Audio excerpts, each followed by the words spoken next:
And then if you wanted to build, maybe you're against that double AP composition and you wanted to build a little bit more ability power. Actually, I'll hang on here as we see Udyr coming out for gank.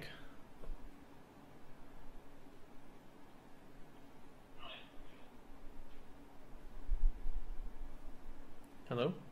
Yeah. So yeah, I was Sorry. just looking at. I was afraid you shut down. No.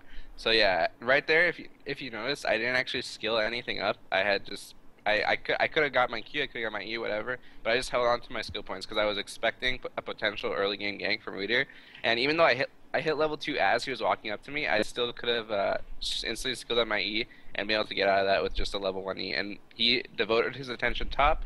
He tried to gank me, he tried to get the early kill, and instead I took almost no damage because I was able to use my counter strike and avoid his auto attack damage.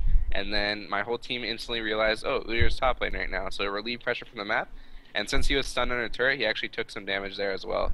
And because of this, I'm just getting pressed into my turret right now. I didn't make any attempt to push out the wave early because I expected that early game gank. Udyr plus Rengar, definitely a lot of kill potential. They have 2 ways to lock a foe down, and I just wanted to make sure that I could avoid that if possible. I'm just CSing our turret right now. Okay. Yeah. Alright, here comes Lee Sin. So right now, Rengar's he's basically just been forced to overextend to push on a turret. I got the stun off on him, charged up my leaf strike, got the jump, and he knew he was dead, so he just stood there and died.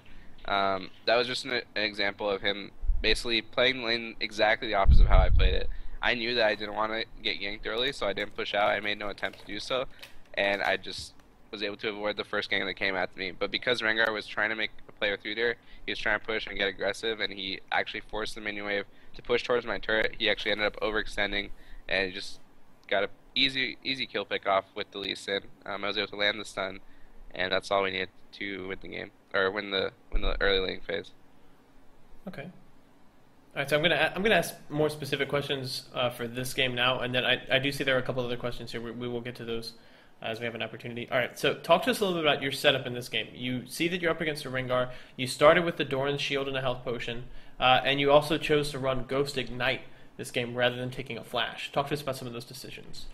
Yeah, so Ghost Ignite versus Ignite Flash, I pretty much just felt like it. I've always been like an old school Jax player, so back in the day I would almost always run Ghost. I think it actually has a lot of definitely benefits for Jax. It allows you to stay onto your targets, just get constant auto attacks off, and he doesn't really need Flash because, well, he needs some sort of movement displacing Summer Spell, but he doesn't necessarily need Flash over Ghost. I think both definitely bring their advantages, and for this game I just decided to go for the Ghost for old time's sake.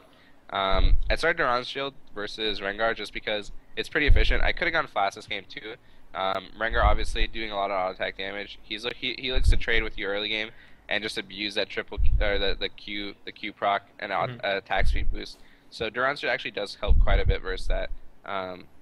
But I could have definitely gone for flash.